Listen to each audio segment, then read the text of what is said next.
Hello, everyone, and welcome back to Fury of the Mad Monarch. Today, we'll be discussing and going over the games The Digital Devil Saga, an old Atlas RPG that came out back on the PS2. And with me today, I have Zeigfried. Go ahead and introduce yourself. Let them know what you do. Hello, this is Zeigfried. I write reviews for honestgamers.com, and I wrote a review for Digital Devil Saga 2, and I'm pretty sure that's why I'm on here tonight. So, Indeed, it hope is. that's an okay intro. Oh, yeah. But yeah, you'll know, like, for this episode, both of us actually like Digital Devil Saga. But Shh. to have kind of an well, I already have a review of it up, so it's Oh, not exactly a secret at this point. So for purpose of this podcast, I will be playing devil's advocate the whole time. Like, every point I make, I think is accurate, but on a whole, we both do quite enjoy this game. Yeah. Is there any point? Well, I guess I should probably give him a bit more details about what kind of game this actually is. But yeah. Time for the overview. Indeed. For anyone who's ever played any of the Shin Megami Tensei RPGs, you'll have a general idea of what to expect going in with a game like Digital Devil Saga. It tries to evoke like a lot of more deeper thought than some people are expected, darker themes, and very challenging gameplay compared to other RPGs out there. Your typical turn-based system with, well, we'll get into mechanics a bit later, but at its core, it plays a lot like other RPG games would. So yeah, is there anything you want to start with in regards to Digital Devil Saga? No particular points. I guess I would just say it's got that whole dungeon crawler, old school RPG feel, but it has the turn-based battles system more similar to, uh, I guess, the more recent RPGs. Um, but yeah, it's definitely got that blend of challenge, exploration, and of course the unusual pairing of sci-fi and reality, that whole digital worlds concept that Atlas has revisited several times through their Shin Megami Tensei games.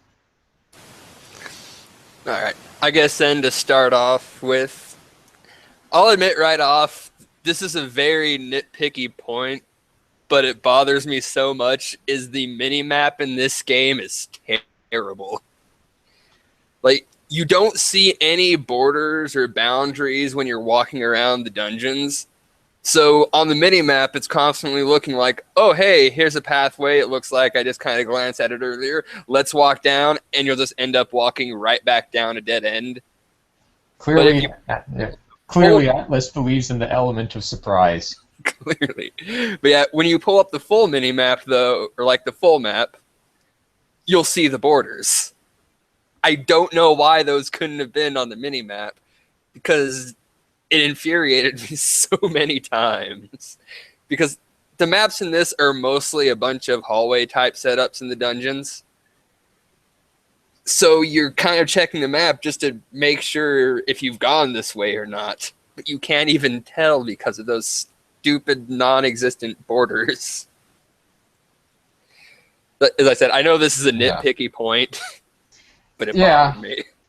Yeah, so just to set things, I played the game 10 years ago. I actually don't remember the mini-map, so I will take your word for this one. Um, Probably one of the reasons that it wouldn't have bothered me so much is because between things like Castlevania Symphony of the Night, several other RPGs with auto mapping, kind of get in the habit of hitting whatever button it is to bring up the full map. So it was probably more of a habit thing, but yeah. Yeah, I can understand that. But I guess another thing I could bring up that started to bother me, not so much in the first Digital Devil Saga, but once you get to the second one, like, it becomes such a blatantly preachy, like, Humans did this to the planet. This is all our fault. Such heavy-handed on like an environmental message. Right. Yeah, and I guess so the thing is, there's pretty much any RPG or well, really even any other game that has any kind of message. They always lay it on really thick. So I guess I don't necessarily see that as a weak point of this game because everything does it. I mean, I remember playing Gyros on the Genesis, right? Okay, shooter. The environmental message is that humans environmentally destroyed the Earth. I mean, I've seen it 20 times. That almost at this point, I don't even attribute any meaning to that. There was so much good stuff going on in the storyline that I think it was pretty easy for me to overlook the heavy-handedness of that message, which I'll grant it's there, but I think that all of the unusual concepts and also some of the cool ways they implemented the message, like having people turn to stone when they're exposed to the sun, those cool things and the other messages throughout the game, I think really offset how that was going. That's my thoughts on that. Yeah, I did really like just finding all those people turned to stone out in the wilderness. Not the QVA syndrome, I think is what it was called. Yeah. Yep. Yeah, and I remember one thing that I thought was really cool was you have these optional notes scattered around throughout the world where you can find parts of people's diaries and such. And there was this little kid, and you would find the different parts of his diary, and when you put it all together, and this is not really a spoiler because it's completely irrelevant to the main plot, but it's talking about how basically you've learned that his parents were turned to stone, and he's talking about looking for his father's head, how he found the rest of his father and reassembled the statue of his head. And it's morbid and macabre, but at the same time, I can actually see a devoted kid trying to find his father's head to make the body whole. It's useless, but it's the kind of thing that I can see someone doing. Yeah, I do remember reading a lot of those, just little research notes, diary entries, all sorts of things just scattered around everywhere. It really added a lot to the whole theme and feel of the world. A lot of great backstory for how life is in this place. Right. And I think that was a good design decision on their part because I mean, at its core, the concept is ridiculous. It's absurd. But by putting all of these little things in to flesh out the world, those are the kind of things that make it feel like, okay, within this world, this kind of stuff could really happen. The more you flesh out the lore, the further away it gets from the real world and more into the game world, so that you stop thinking at every turn, this is ridiculous. Indeed. I always love when the world can efficiently flesh itself out, keep itself internally consistent and all that. And Digital Devil Saga handles that quite well. I still didn't like how heavy-handed the message could get. I had the same problem back when I watched Princess Mononoke, if you've ever seen that movie. Excellent film. It is. Yeah. But there were times I just wanted to smack somebody because it wouldn't stop pushing the people are destroying the world type thing. Yeah, that's a pretty popular message. I know. But yeah, in terms of the writing of the games, another issue I ended up having by Digital Devil Saga 2, I'll avoid spoiling what it is right off the back. We can get into spoilers here in a while on these games. Spoilers. Is there's some elements from the... I'm not going to be able to not spoil anything with this, so... Okay, anyone listening... Especially if you're talking about the second one. Yeah. Yeah, alright. So just to get this out of the way, you find out the entirety of the first Digital Devil saga, you're in a computer program. And it's basically a testing ground Yeah. for the demon virus, which can protect people from the QVA syndrome. Damn cool testing ground, though. Yes. But yeah, all the people in this little AI environment seem to be becoming cognizant. Is that the right word? Yeah. Yeah. And somehow, at the end of this, they enter reality.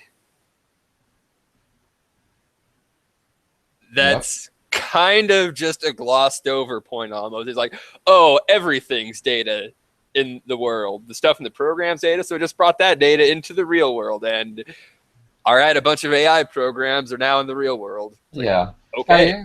Yeah, which is really weird, but at the same time, I mean, it was kind of cool. The first game, you basically have all these tribes that are at war with each other, and the winning tribe becomes real. Bizarre, but interesting concept.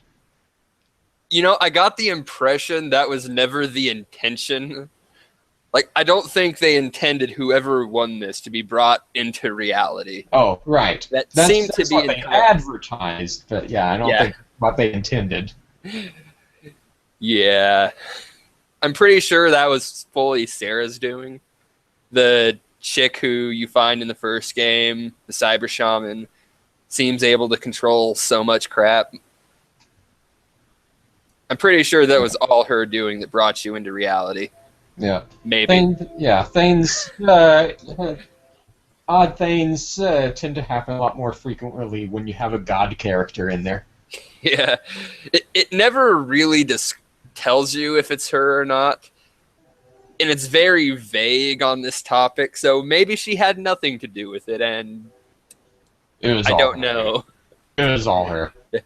See, it makes sense if it was all her, but considering her actions, her not wanting to let you out into reality until, for some reason, that last moment for computer program.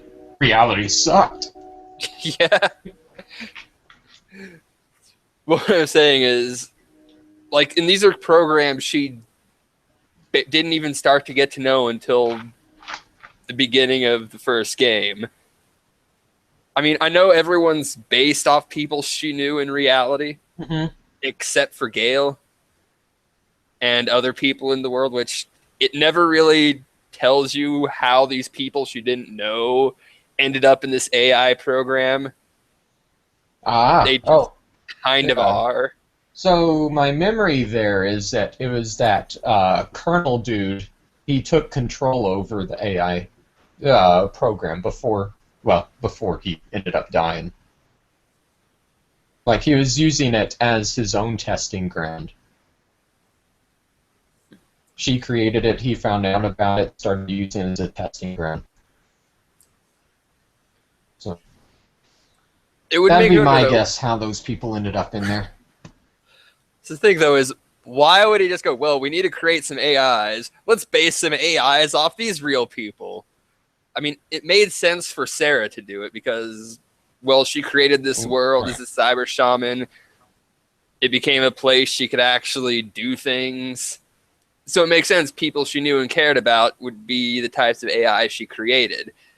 Colonel Beck? No.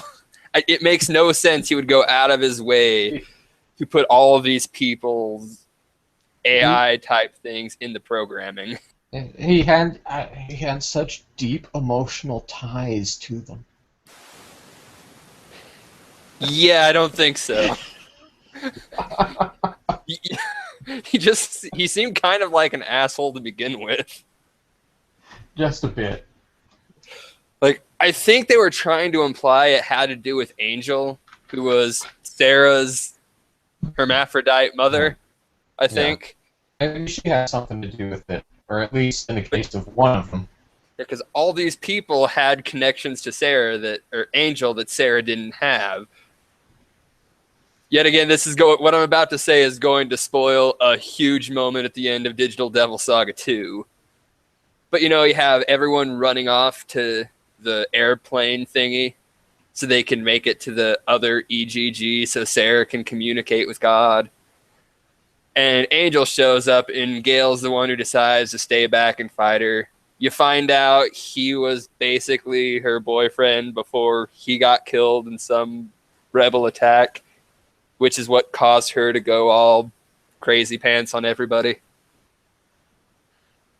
And she seems completely surprised this guy is here. So the person with the connection to everyone that Sarah doesn't know is completely derailed by this fact. I'm telling you, it was Colonel Beck. He didn't seem to have any connection with these people other than he happened to work with them, though. I'd imagine there'd be a motivation for Beck to do this, but we know nothing about him other than he's just kind of a dick. And the Colonel. That's really the same thing in video games. I can't think of a Colonel character who is not a dick at some point in their video game career. Good point. But that just kind of came as a really weak moment for me. Like, as great as the moment itself was to see Angel and Gale there at the end, kind of hashing some things out, the fact Gale was there at all, or Beck for that matter, just seemed silly to me.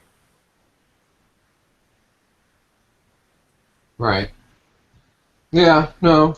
I mean, speculation is the only thing I can offer here.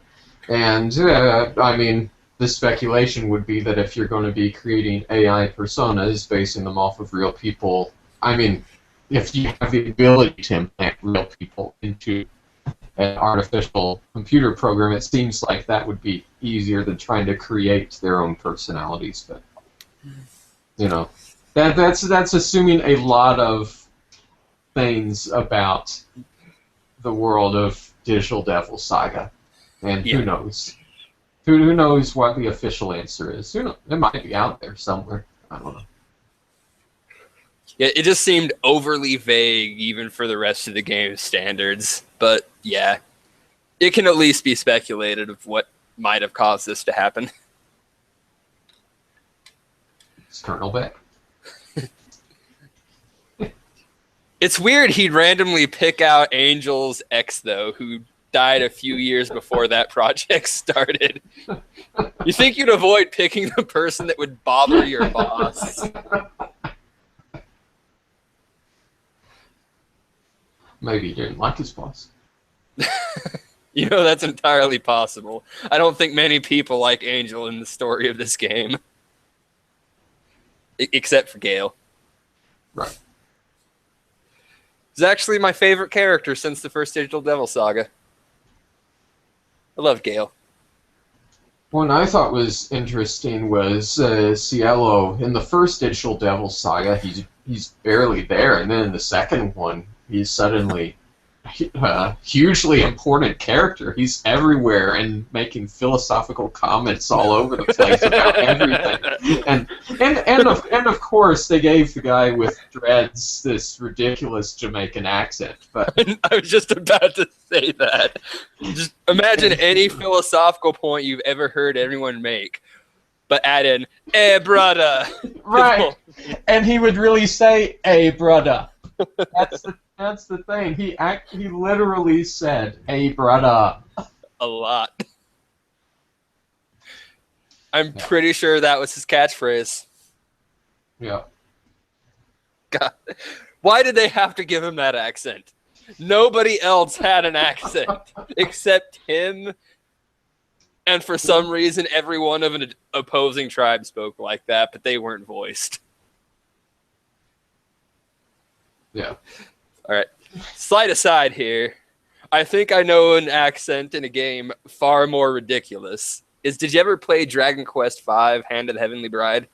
I have not. Okay, there's a character in there called Sancho. Like, he basically has a sombrero, the poncho. Clearly he's supposed to be a Mexican. But if you read his dialogue out loud, it sounds like a bad Italian accent. It was so weird. Now I'm going to have to look that up. So, It's a really fun game, but yeah, way Yeah, off track. it's on the list. Haven't played it though. But yeah. So let's see. Bad accents in games, always a good topic. What was that? Bad accents in games, always a good topic.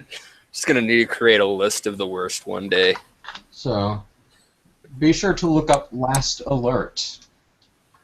Old TurboGrafx CD game. You can find sound clips on the internet. Any description I could do would not do them justice. Last Alert. Last Alert. Look it up. I'm making a mark of this. Alright. I guess if we go into another issue I had with the game, have you ever heard the term a Mega 10 moment? I've heard the term. I'm not quite sure what it really means. Alright. It's basically a term that's become associated with any Shin Megami Tensei title. Now, all of their games are known for being hard and challenging, but at times they've had some issues keeping the difficulty fair. Like, they do it good for the most part, but you get what's called the Mega 10 moment, which is when no matter how well prepared you are going to get ruined due to some fluke happening in the battle. That sounds perfectly reasonable. Like, I think the worst for me that has ever happened is when I finally played Nocturne. I had to stop playing because my experience with that game was, all right, I'm now able to go through the dungeons. First random encounter. Enemy goes first, hits me with a critical. I get knocked down and whatnot. Like, all right, he gets a second attack. Critical, game over. This happened 3 times in a row on my first random encounter. Awesome. Yeah. Now, this game doesn't get that bad, but I had more than a few times, like in the later half of Digital Devil Saga 2, where I'd enter a fight and just one attack they'd go first, and I just get ruined after their first attack. Like, someone used a lure, which has a chance of charming everyone in your party. My entire party was charmed. I killed myself after 1 round. Yeah, those mass area effect things. Yeah, whether it's like that or there's been a couple other RPGs I played where there were spells that could paralyze the whole party or anything like that. Those mass party spells are pretty brutal. I remember the game being tough, but I don't remember being frustrated with it. So it must have been one of those things where if I got killed, I'd probably cursed and then just reloaded and figured I could make it past it the next time. Like, the game does give you a lot of ways to protect yourself with anti-charm stuff, but if you don't know that's coming and it just happens immediately first go of the battle and it hits your party, you're just kind of screwed. Especially if you haven't built up to that skill for your entire party prior to this. Because who would have saw that coming? Right. This game can get pretty bad at times in regards to that. What I did like, I thought the whole gain a turn, lose a turn combat system was pretty neat. Yeah, I think it's normally called the press turn system. Okay. But yeah. It could be rather enjoyable, just gaining, losing turns, picking up abilities so you lose or don't lose all of your turns if your attack is repelled on you. Yep. Yeah, I feel like I need to play through the game again. It's or worth rather, it. games. Yeah, it's worth a playthrough. I think Digital Devil Saga 2 is actually shorter. At 25-30 hours it took me to beat it. Yeah, shorter and more linear. That was one of the things. I mean, it was still a great game. I was a little disappointed after the first one, though, because the first, the dungeons, they felt like there was more exploration, there were more secret/optional paths than the second game. Aside from a couple of the later dungeons in the second game, which were ridiculously huge. Yeah. But yeah, for most of the game, I felt that it was more linear. So never a big fan of the dungeons in these games myself. They, Heathen. I know, but they just, it's like a bunch of connected hallways that all kind of look the same from like throughout the dungeon. A maze of Like, twisty corridors, all alike. no, I got so bored just looking at them. It's like they look great at first until you realize you've been staring at the same thing for the entirety of the dungeon. Yeah, I'm a fan of that dungeon crawling style. I remember with the games that don't have auto mapping, pull out the graph paper and chart out the map. So I never played those ones when I was younger, and I am so grateful because I don't like drawing things, even a simple map.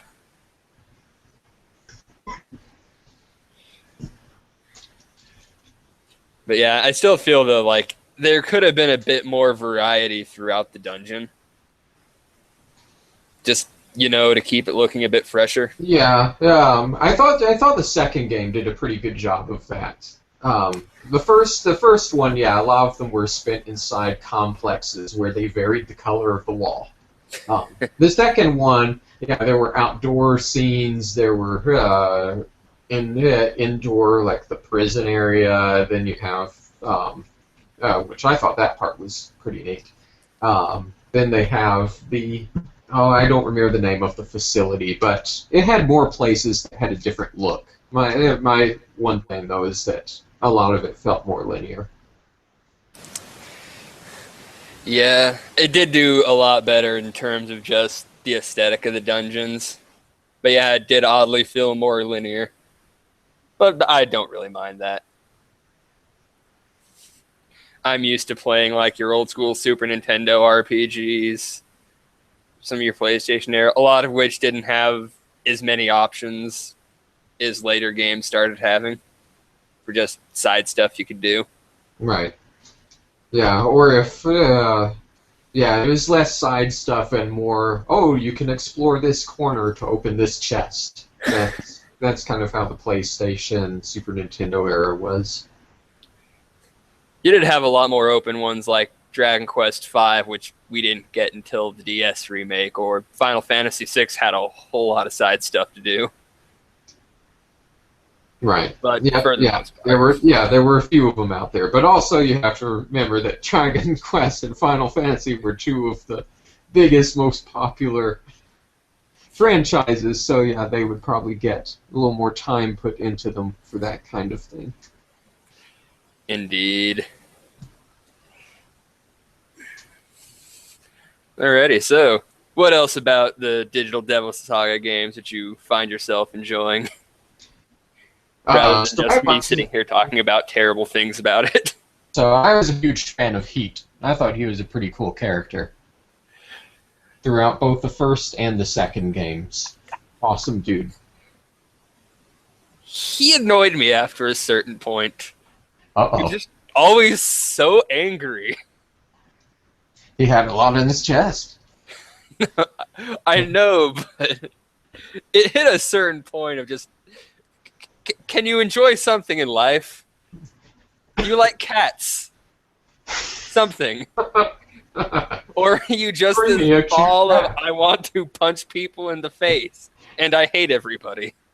There were a few times, though, when he was trying to express his appreciation in his own hateful way that was pretty humorous. Those times amused me. But I mean, that's part of the tragedy of his character, because really, I mean, like mentioned before, all of these were people essentially created by Sarah based on her own experience with him, and she completely misunderstood him, and so Heat, the AI character, is just this, on the surface, appears to be malevolent, hateful, all of these things, which his real-life incarnation was not at all. And that's...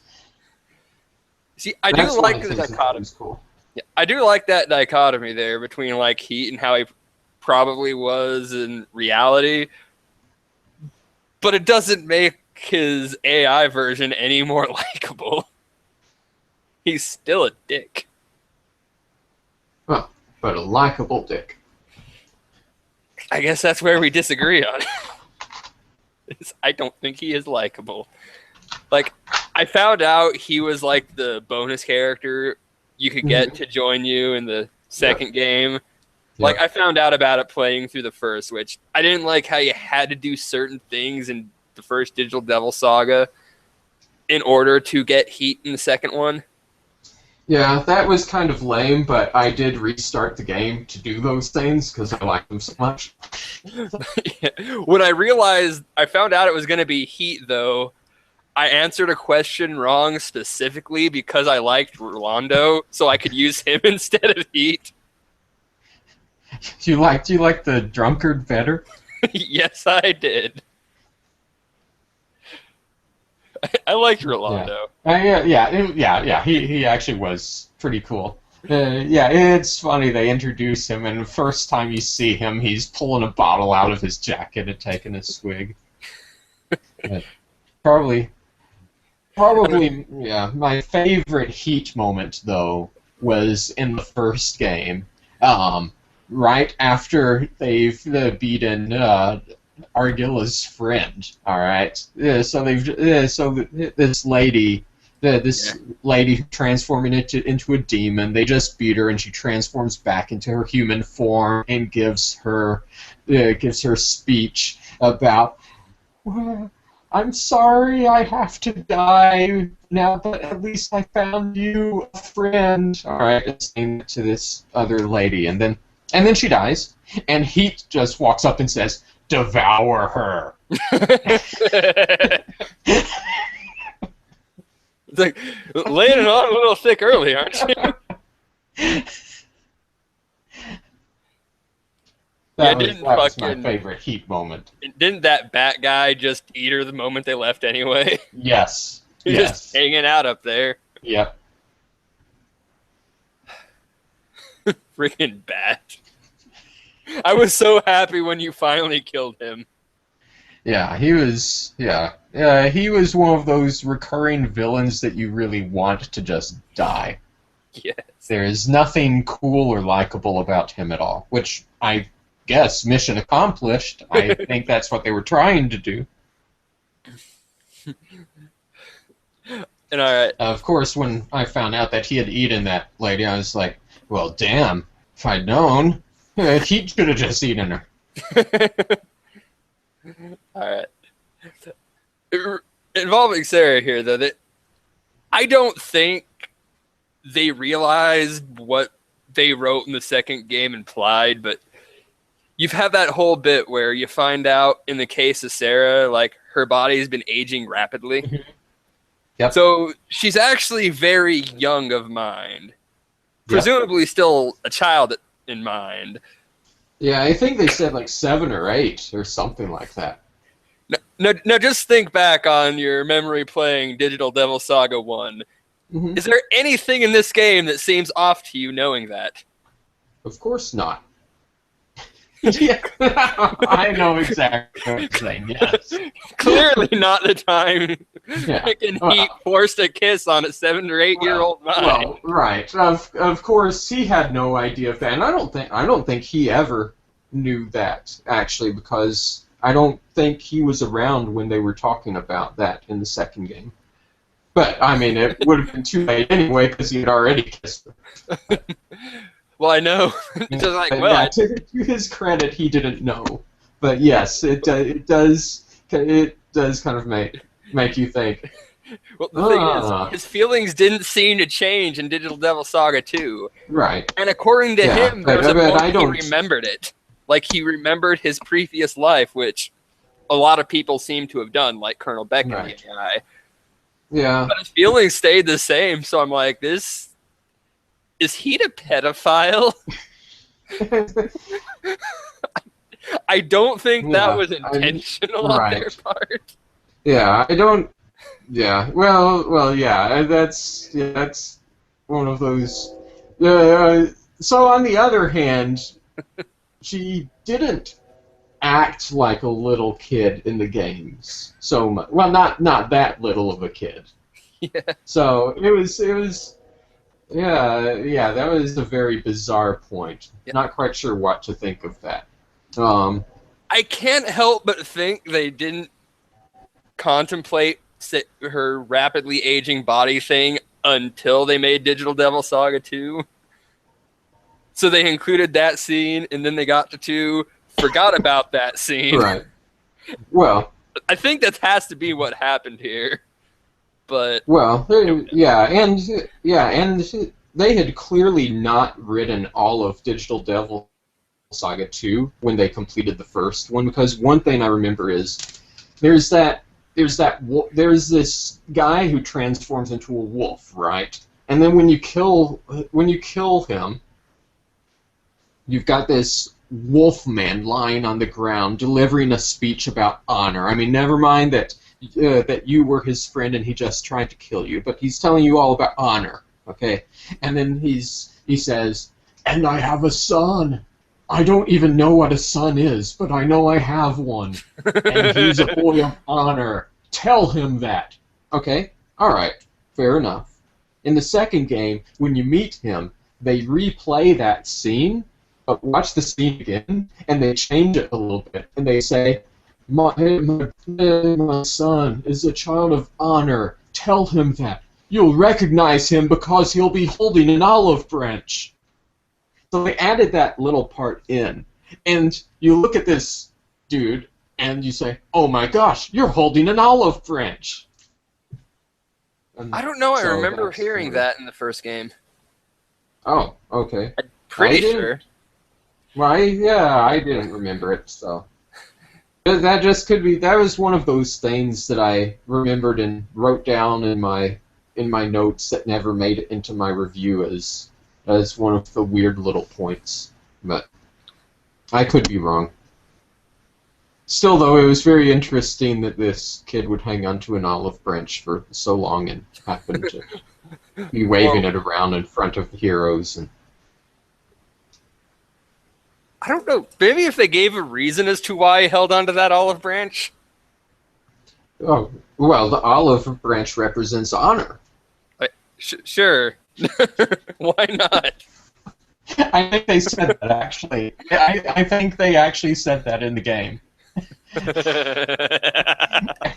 and that was all the explanation you get as to why his father gave him an olive branch and why he hung on to it, is because it represents honor. Okay?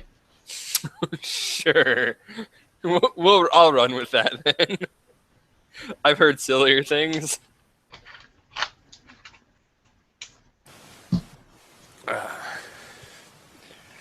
But yeah. Freaking. I know there was something else about Gale that was bothering me. I know what bothered me about him.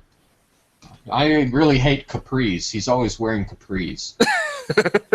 I do not like capris. I don't mind capris. I don't wear them. Yeah. Oh, what I did like though were the semi-demon transformations where he just kind of berserked out. Gale's looked the coolest. I love the berserk forms. Yeah. I remember that first scene in the first Digital Devil Saga where he had gone a little wild there. And then they're like, "That's Gale." And everyone says, "What?" That demon, that's Gale. Wait, they did that?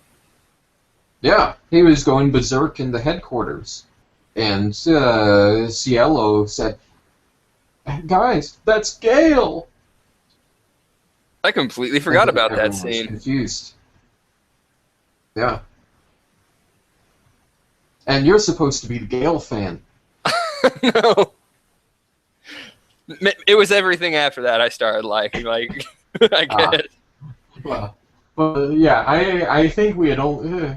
I don't know if Gale had even had any cutscene appearances before that or not. I mean, they probably appeared once, but... I think he was just kind of standing there in all the meetings saying stuff, and yeah. I guess you were just kind of supposed to accept he was the brains here. Well, I like how Surf was supposed to be the leader, but since they had to make him be one of those silent protagonists, For they some had reason. they had Gale or Heat always saying all of the leaderly things, and it's just kind of like, wait, I thought Surf was the leader. Why is this other guy coming up with the plans? Why is this other guy saying, hey, Surf, you and this other person go do this? Well, you see, Surf is just so important, he has to relay his information through mediators because his Ah, words would just crush everybody's mind. They I just couldn't see. take the awesome, I Yes. guess. This is a game that did not benefit well from a silent protagonist. No, it did not. Like, I think it got worse when, like, you get to the end and you find out what kind of person Surf was in reality. And, all the negative traits of the actual guy didn't reflect on the AI guy because when he was created, Sarah had no idea what kind of person he was. Right. I mean, sure, she created an AI with no personality that let everyone else handle all the decisions, but I don't know. When you see like how much of an asshole he really was, Right. it's hard to care too much because there is no personality there to begin with. Yeah. So That's a good point. you kind of Yeah. lost the impact of that reveal by having your protagonist be a silent one. Yeah. Especially I if you think I've really changed. Yeah. oh, that Oh, I was just gonna say, I think I've changed my mind. Digital Devil Saga sucks. uh, I don't know. I still like it, but it has some issues, some pretty big ones. Well, and the other thing is, if Surf had not been a silent protagonist, maybe I'd have actually liked him instead of looking for the next person over who actually did something, which would be Heat. Oh, and you remember how Digital Devil Saga 2, the last dungeon ended, right? Or at least how you get to the last dungeon. Um, I remember people like flying through the air or something. Was that it? Yeah, like everyone's status spirits end up rejoining the party because everyone's been killed off at some point up Oh, till right, now. right, right. I remember that. Yeah. And Surf and Sarah fuse together Oh, yes, for some yes, reason. yes. You never really get an explanation here. I think that's one of those things that it's there because the developers thought it was cool. It's supposed to represent something. I think. I don't know. Probably. Yeah. I don't know Safe, what. safe bet. I I really really don't like know. the final boss of that game. I thought he looked kind of silly. Like, I'm down with the fight itself, but he just looked silly. Hmm. Yeah, I thought he looked pretty cool, but the whole music and it was long and tough, all of that. Yeah, I actually didn't quite have time to sit down and finish the last area. Like, all right, I need to grind some certain abilities. Crap, I have too much else I need to play right now. So I just YouTubed the last fight. Wow. I know. I still need to actually sit down and play the last guy. Wow. Yeah, that needs to be your next mission then. You're gonna have to beat the last guy. Oh no, I feel like I need to sit down and play Earthbound first. Ah, Earthbound can wait. It's waited for what, 20 years? Oh, I've played Earthbound several times. It's just with the Oh, whole okay. Iwata news. It's just the whole Iwata news recently. I'm like, Yeah, I need to play Earthbound. that was sad indeed to hear. But yeah, I just thought the last boss looked silly. It looked like a fun fight with him like switching Oh. sides, changing up. Oh yeah, yeah. It looked like something I would expect out of a Shin Megami final boss fight. Yeah, I was a big fan of it. It was I thought it was stronger than the final boss in the first one. In terms of being a challenging battle. Yeah. I thought the final boss in the first one looked really cool, though. So It looked cool. It had a great premise for the fight with like the different orbs, destroying them to knock out the main body's weaknesses, kept summoning yeah, the orb. yeah, It just didn't pose much of a threat, though. right, yeah. This one was tough. I died a few times in my quest. That one I'll just have to take your word on since I've still yet to fight the last boss. It's the only thing I have left to do. And then there's that secret cutscene that is unrecordable because they have the copy protection on there. But yeah, I'm sure someone's found a way to record it. I'm BSing. I do like on the PS4 though how they have some parts that you can't record, which are usually the cutscenes, which means pretty much the entirety of Metal Gear Solid Ground Zeroes cannot be shared. I don't like that you can't record certain things on the PS4. Right. Yeah, I think it's kind of silly if you're going to put that ability on the PS4 and then disable it. I don't. No, that's yeah. Yeah, that bothers me. But it's not like people are going to just not record it anyway. Right. They'll just use some other device to record it.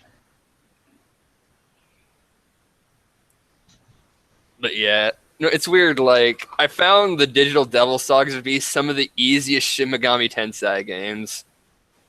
I mean, they're still pretty challenging.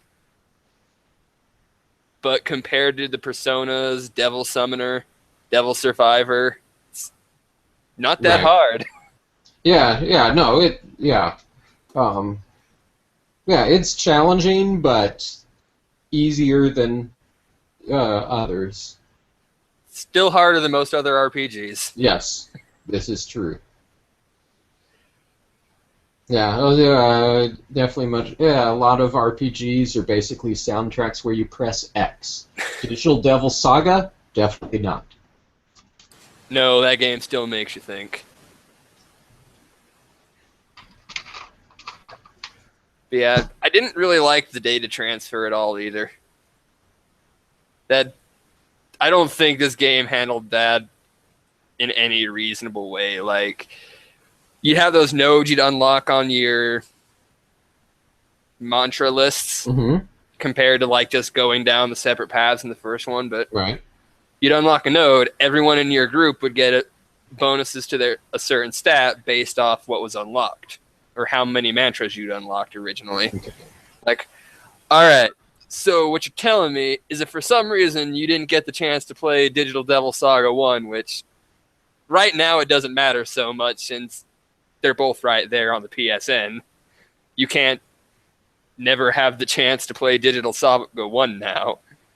But assuming you played these when they were released, and you just happen to not be able to play the first one, you get kind of gimped compared to other people. You lose out on certain abilities for your characters, you lose out on the stat bonuses, no hope of getting heat if you like him. Right.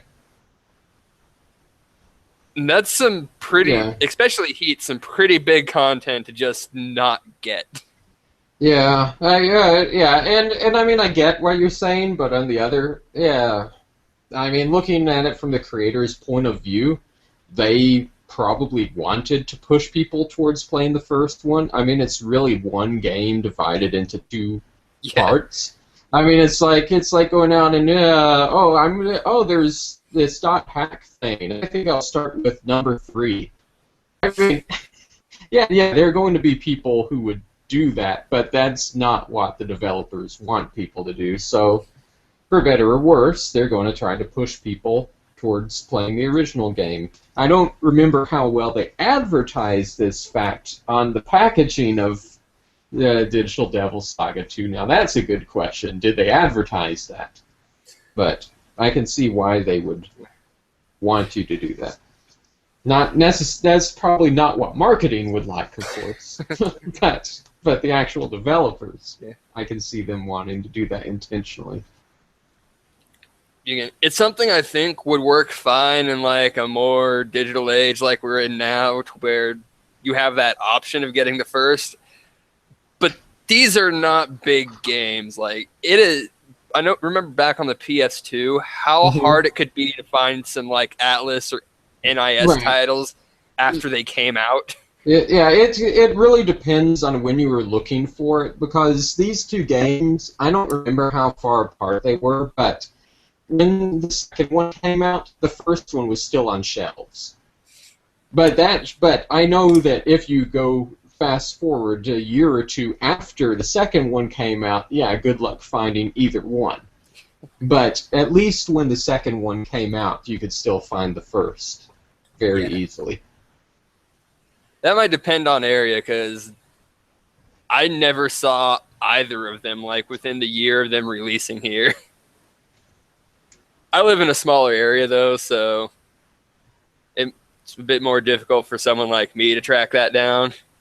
Well, except with how big the internet is now, that doesn't matter. But Amazon kind of makes it easy to track everything down nowadays. Unless you want a reasonably priced copy of Suikoden 2. Define reasonable. Not when it was going for over $100. Yeah, I don't even know what it goes for now. I don't know if it's as much, considering I think it launched on the PS2 or PSN, not PS2.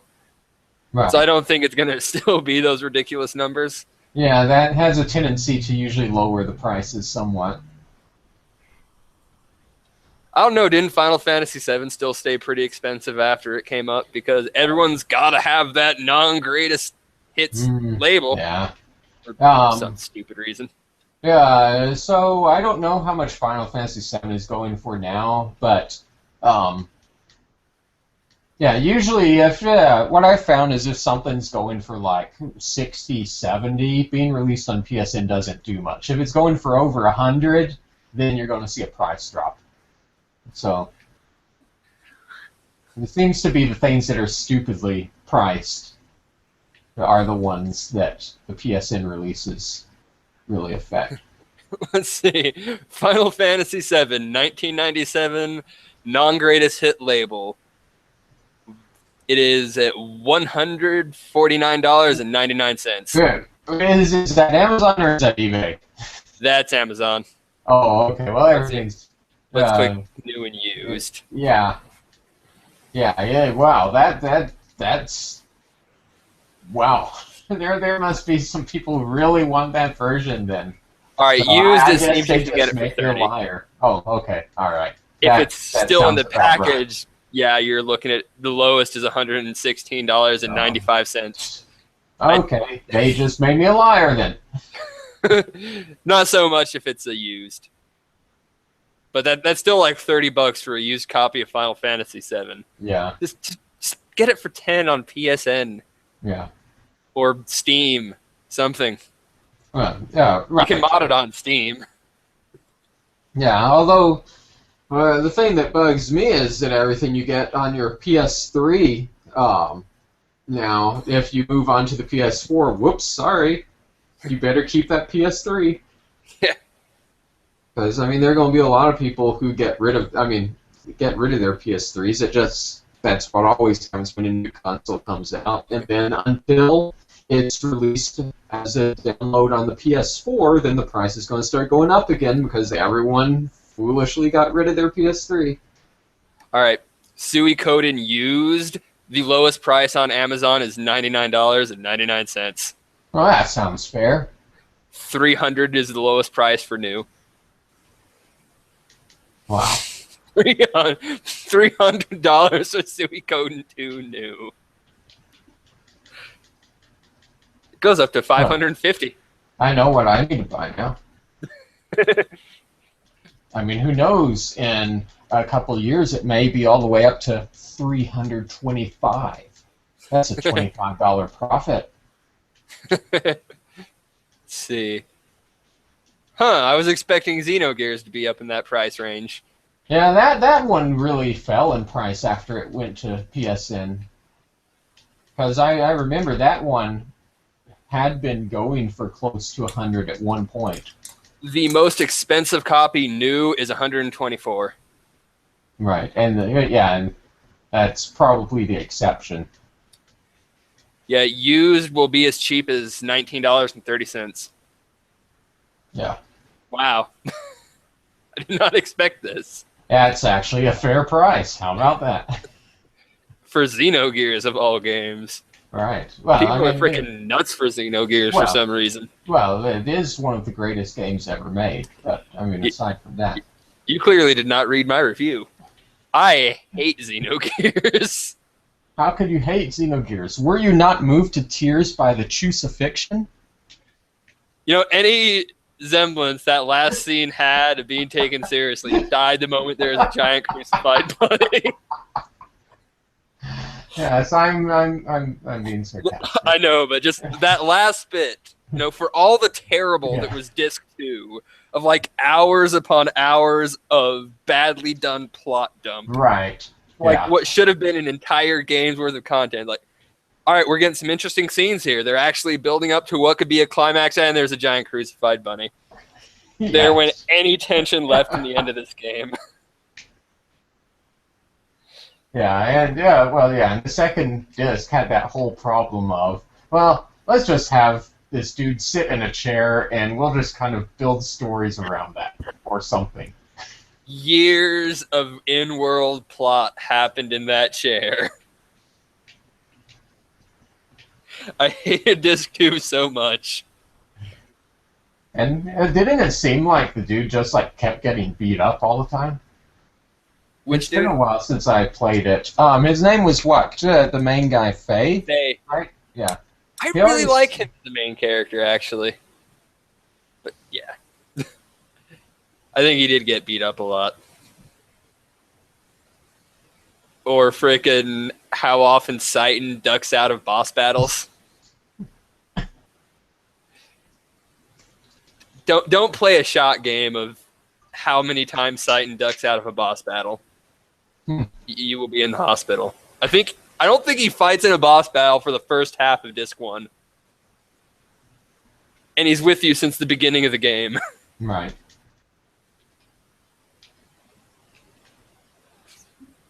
But yeah, I already did like a full one of these on Xenogears with somebody. Have you played Xenosaga? I love Xenosaga, despite its issues, especially Game 2. Yeah. So I have actually not played Xenosaga. I was doing something at one point where all these games are on my shelf, on my backlog. I was giving each one 15 minutes of playtime, like trying out 4 a day to figure out which one I was going to play next. And that was one of them, and the first 15 minutes I was still in the middle of a cutscene. And I was just kind of like, well, I guess this isn't the one I'm going to play right now. That game requires a lot of sitting down and watching cutscenes.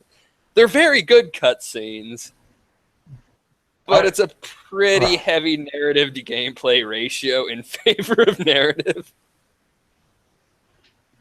Yeah, the all-important narrative progression. I don't know, the game, it does feature some of the same problems that the Xenogear guys did.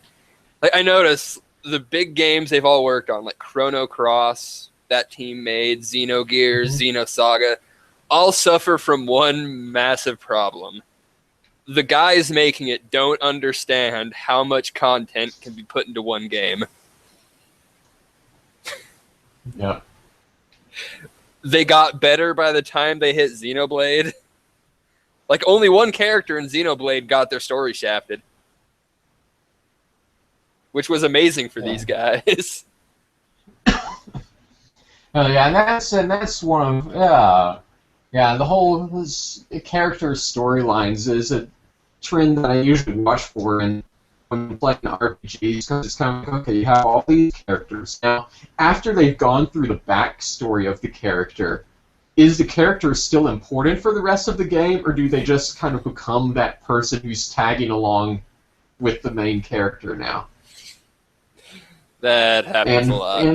And yeah, surprisingly, very few keep the character being important after they've given you a reason to care about the character. They give you a reason to care, and then the character is unimportant for the rest of the game. And that irritates me. Yeah. Did you play, what was it? Valkyrie Profile Covenant of the Plume on the DS? I have not. All right, like, this may have been one of the single greatest premises I have seen in an RPG, is you get this artifact called the Covenant of the Plume. Now, what it does, you can essentially sacrifice people, or give a person great power, and after the power runs out, it sacrifices them. Now, in Covenant of the Plume, every character you get is like a character with like a personality and a story and whatnot. And if you use this on them, they're gone. Like, it's not dead for the battle, it just murders them. Okay, that sounding pretty cool. Yeah. But you can't do it with people you've just met. It's someone like you've had to have gone through like that opening arc of their story, formed a connection with them. And this whole thing's a story about like seeking revenge on the Valkyrie for not saving your dad in battle or something to that effect. So you got a really interesting story mechanic here. But after that first arc, the character's completely unimportant anyway. They're not built any further. They're just completely irrelevant. Right. So it's like the impact is completely murdered at this point. Oh, that's unfortunate. It was. I feel this would have been handled better by people who do better characters these days than Square does. Yeah. Like, maybe if they threw it off to Atlas or something, that would be fantastic in game. But it depressed me a little. I was kind of happy, though, because my favorite character you get, I'm like, awesome! He's great! Then I'm like, well, I don't want to sacrifice him. Well, how about all these other people I really don't care about? I don't even need to consider sacrificing the people I like. Awesome! Because you've just got so many others. You have to wait a while before you have enough before you can comfortably sacrifice somebody, because if you end up below the party number limit, there's no one that's going to step in to fill that slot. But is it ever really supposed to feel comfortable? I don't know. Let's see. I think I'm out of things to complain about Digital Devil Saga. Yeah. So it almost sounds like you liked the game. Oh, I really like Digital Devil Saga. Like, Shin Megami Tensei are my favorite developers right now. Them and Monolith. I just realized I can't keep doing this show unless I'm going to play Devil's Advocate, because my last several reviews I've just agreed with everybody on.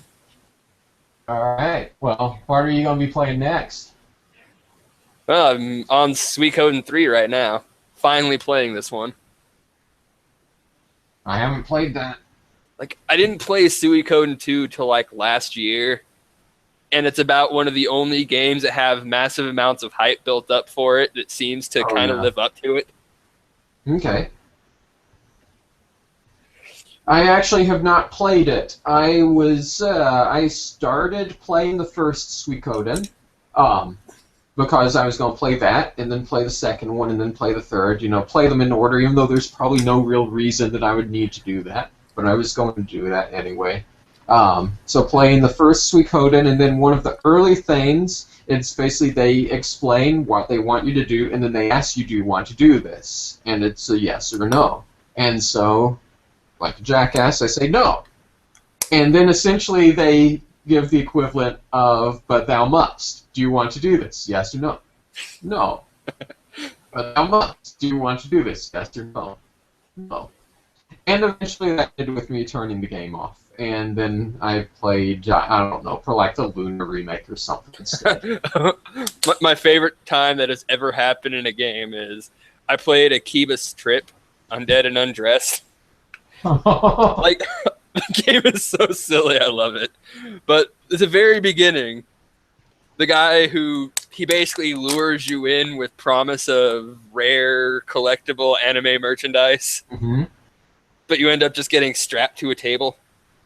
And he's trying to get you to do something for him. And it's not so much you denying it. You just ignore stuff and keep demanding the merchandise.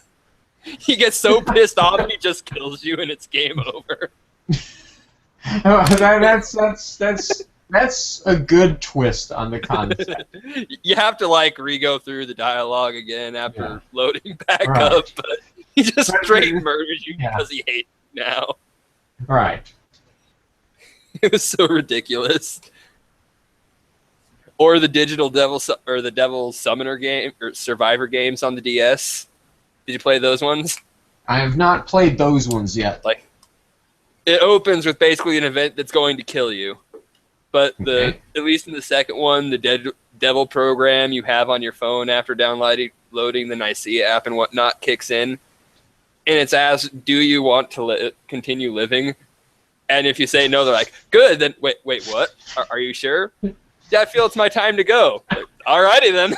And you just get crushed by a train and die. Wow. Maybe I ought to fire that one up. That sounds funny.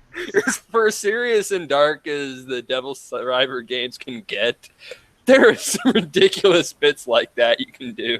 It's like, well, alrighty then, I mean, it's your call. Later. I love Atlas. Good games. Indeed. When they come out over here, which is thankfully most of them nowadays. Yeah, I know, like, after they did the publication for 3D Doc Game Heroes, they've just been taken off. And they didn't even make that one, they just did the localization. Right, and I remember when Sega bought Atlas, and everyone was all worried, oh no, this means Sega's going to shut down Atlas USA, and they're going to stop making Atlas games in Japan, and this is the end. And I guess surprisingly, Sega has pretty much let them just keep doing whatever they want. Sega's actually pretty good about that. Like, they've done this with a couple other studios, if I remember right. Like, if you keep doing well, we're not going to interfere with your business. Yeah, which is the smart thing to do. Yeah. Like, I know even they said one of the big reasons they bought out, like, Atlas over Japan side is that would give them Atlas USA, who is able to market RPGs West side in a way that they have not been able to figure out yet. Sega's marketing has been notoriously bad for years. Yeah. I mean, just look at so one of their biggest money-making properties in Japan are the Yakuza games. They flounder in the U.S. Okay, there's definitely a strong fan base there who wants them, but the games, they flounder. Okay, over in Japan, they have the immensely profitable Initial D series. Not a single one of them available on any U.S. console. In defense of the Initial D series, who cared about the Initial D anime? It was so dumb. Hey, I'm actually a big fan of the Initial D anime. I'm going to have to take up my pitchfork here now. All right. Completely unrelated to anything gaming relating now. This is what I remember from Initial D. You see the guy like racing down the road, and everyone like, and it cuts to like the outside view of the car. He's like making the turn, and you're like, all right, he's making a turn. And I'm like, oh God, look what he's doing. What is he doing? He's making this turn by hooking his tire in the little groove in the road so it doesn't like veer out and blah blah blah. Cuts to his face. He is completely uninterested in what's going on around him. Cuts back to the guys continuing to make a big deal of this. Like, well, they really seem to care. I'm seeing none of this in the animation, and the guy driving doesn't seem to care. What the fuck is going on? The guy driving was just that awesome that it was so natural to him. It looked pretty natural to everyone watching because you don't see the spectacular thing he's doing. People are having to sit down and explain it to you. And that's Initial D for me in a nutshell. Well, maybe it gets better later, but No, not really. They pretty much do that throughout the whole show, and it's awesome. But as far as the video games, they are pretty cool racing games. The thing that I like about them is the premise that everyone you're racing against is also, quote unquote, really good, to the extent that if you veer towards them, they're going to actually try to avoid you, unlike a lot of other arcade racers where when you slip up and veer towards someone, there's a big crash and it stops the race. Initial D, the race doesn't stop. You get to keep going. So if you turn poorly, if you hit the guardrails on the edge, you slow down, but it doesn't stop the momentum of the race because everyone else is smart enough to not let you run into them.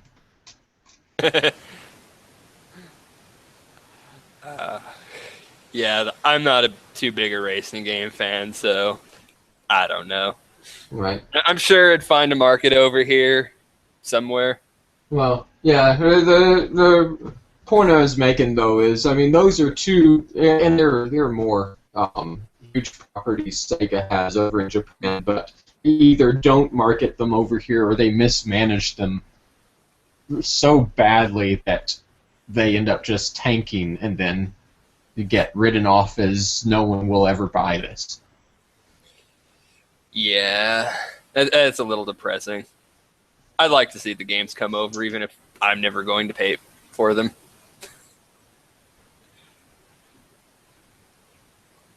I guess we can go to any final thoughts on Digital Devil Saga now that we've completely veered off interest in that. Digital Devil Saga is awesome. Buy it. Yes, That's my final thought. Just know it has some issues. It hasn't aged as well as other PS2 games, but it's still fun and very playable. Heat rules. Gale's better.